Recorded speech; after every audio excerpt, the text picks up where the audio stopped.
ये कहानी है राहुल की, जो एक ज़रूरी काम से शहर से बाहर गया था।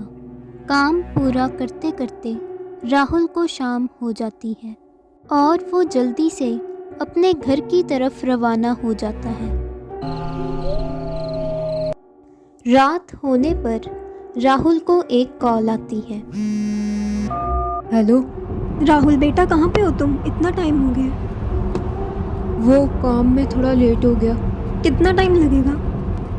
अभी तो टाइम लगेगा, मैं आ जाऊँगा। चलो मैं आपसे बाद में बात करता हूँ। गाड़ी अभी सुनसान रास्ते पर है ना, तो सिग्नल नहीं आ रहा। अरे अब ये गाड़ी को क्या हो गया? मदद मांगने के लिए राहुल उस सुनसान रास्ते पर अकेला ही चल पड़ता है। थोड़ी दूर ही राहुल को रात बिताने के लिए एक जगह मिल जाती है, द गुमनाम इन। रिसेप्शन पर राहुल को एक आदमी मिलता है। ये रही तुम्हारे रूम की चाबी, पर उससे पहले डिनर करो। राहुल को वो आदमी थोड़ा अजीब लगता है, पर फिर भी वो डिनर के लिए चला जाता है। राहुल के अलावा वहाँ एक फैमिली भी थी, जो उसी की तरह एक नाइट स्टे के लिए आए थे। डिनर के बाद राहुल अपने रूम की तरफ चल पड़ता है। कितना डरावना है ये रूम तो और भी डरावना है। थकान की वजह से राहुल जल्दी से सो जाता है। रात के 12 बजे दर्दनाक चीखों की आवाज़ सुनकर राहुल की नींद खुलती है। ये तो उन्हीं लोगों की चीख है जो मेरे साथ डिनर कर रहे थे। राहुल को कॉरिडोर में किसी के चलने की आहट सुनाई देती है और रूम का लॉक कोई बाहर से खोलता है। दरवाजे पर वही आदमी था जो राहुल को रिसेप्शन पर मिला था। उस आदमी के हाथ में एक चाकू भी था, जिसमें से खून टपक रहा था, और वो आदमी राहुल के रूम में उन डेड बॉडीज को रख देता है। इसने उन फैमिली को मार दिया। डर के मारे राहुल सोने की ही एक्टिंग करता है और वो अपनी आधी खुली आंखों से देखता है कि वो आदमी अपने हाथ पे लगे खून से दीवार पर कुछ लिख रहा था। जिसके बाद वो राहुल के बेड के नीचे छुप जाता है। मुझे सुबह होते ही यहाँ से भागना पड़ेगा। तब तक राहुल अंधेरे में दीवार पर लिखा हुआ पढ़ने की कोशिश करता है। 1 बजे फाइनली राहुल पढ़ता है कि मैं जानता हूँ कि तुम जाग रहे हो। आखिर तुमने पढ़ ही लिया। अब मैं तुम्हें सुला देता हूँ, हमेशा हमेशा के लिए।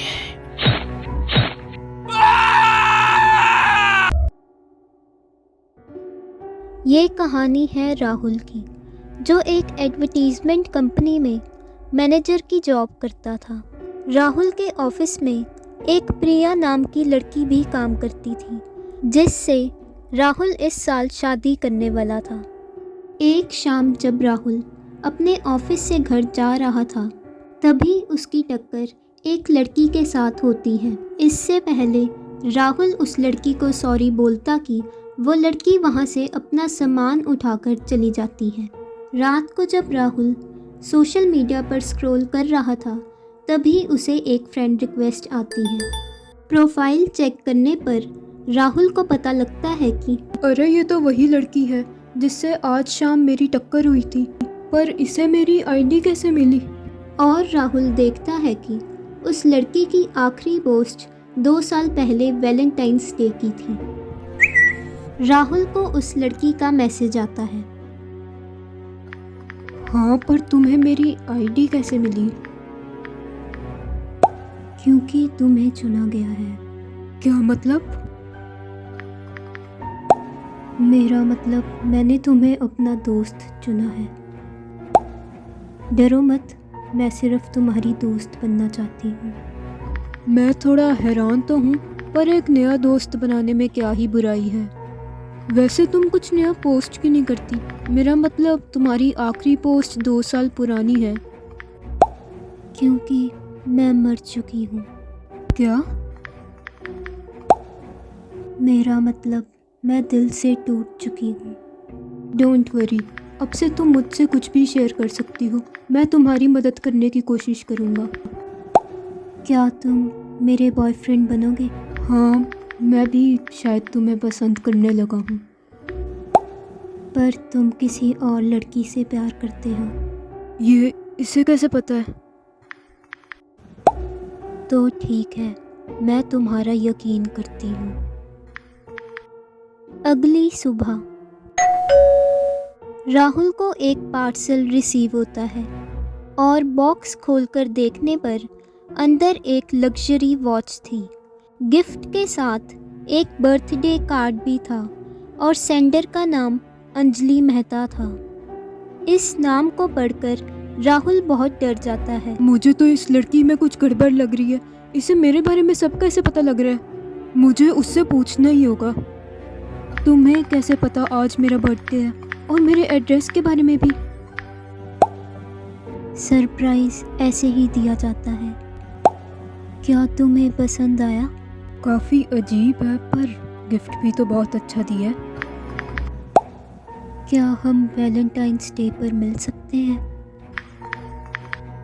अगर बर्थडे पर ही इतना महंगा गिफ्ट, तो वैलेंटाइंस डे पर क्या पता गाड़ी ही दे दे।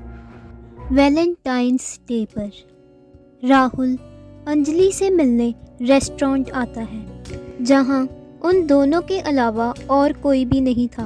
वो दोनों बातें कर ही रहे थे कि तभी ये लाइट्स को क्या हो रहा है?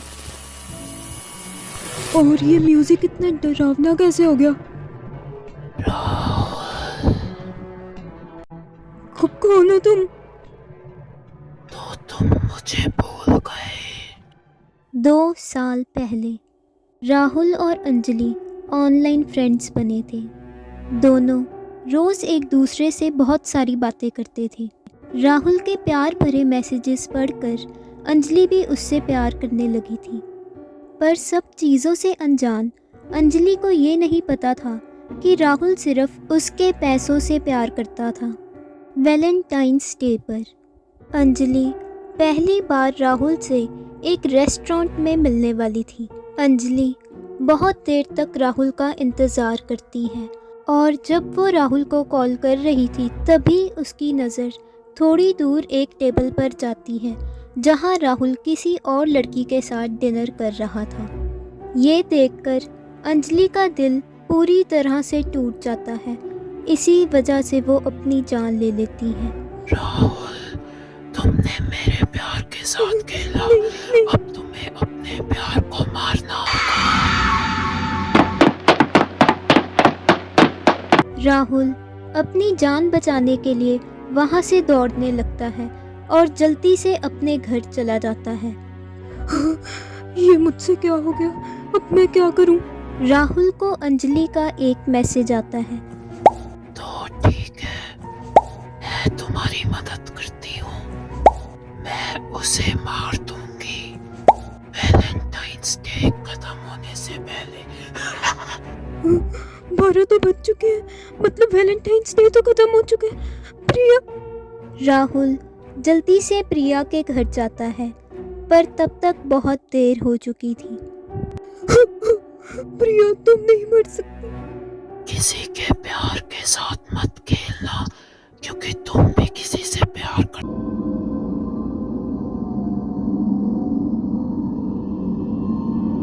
ये कहानी है मानसी की, जो एक कॉलेज स्टूडेंट थी। मानसी को देर रात तक रील्स देखने की बुरी आदत थी। एक रात जब मानसी रील्स देख रही थी, तभी उसे एक इंटरेस्टिंग रील दिखाई देती है, जिसमें लिखा था कि इस हॉन्टेड नंबर पर कोई भी कॉल ना करे। मानसी इस रील को अपने दोस्त को सेंड कर देती है। अगली सुबह कॉलेज जाकर मानसी अपने दोस्त सोहन के साथ मिलकर उसी हॉन्टेड नंबर पर कॉल करने का सोचते हैं।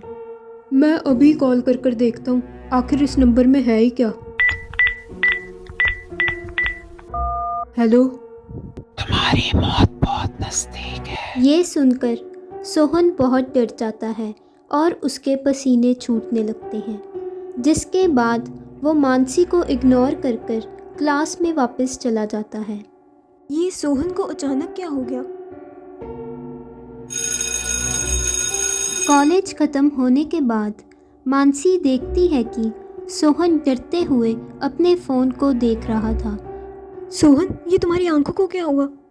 और सोहन की लाल आंखें देखकर मानसी बहुत डर जाती है, जिसके बाद वो अपने घर चली जाती है।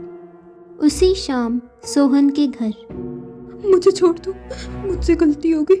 मैं आज के बाद उस नंबर पर कभी कॉल नहीं करूँगा। मुझे नहीं बनना, मुझे छोड़ दो। मरोगे, तुम भी मरोगे।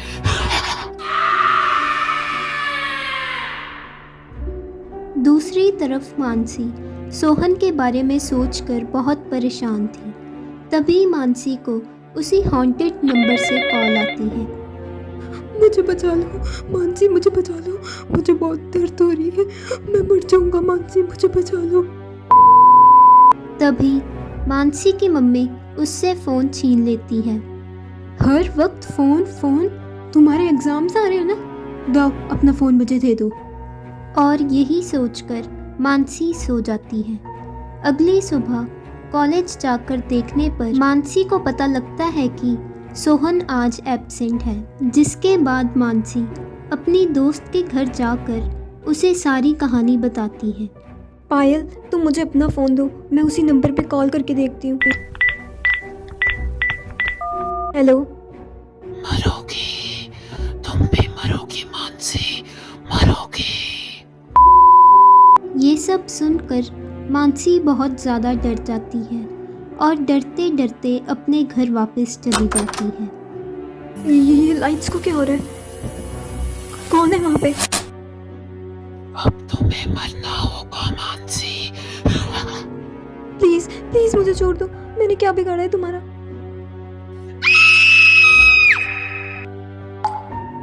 एक हफ्ते बाद। आखिरकार ये चक्कर क्या है इस नंबर का? जिन भी बच्चों की मौत हुई है सभी ने आखिरी बार इसी नंबर पर कॉल किया था। मानसी ने तो मेरे फ़ोन से भी उसी नंबर पर कॉल की थी। उसी शाम पायल को भी वही हॉन्टेड नंबर से फ़ोन आता है। ये नहीं हो सकता। क्योंकि अब तुम्हें भी मरना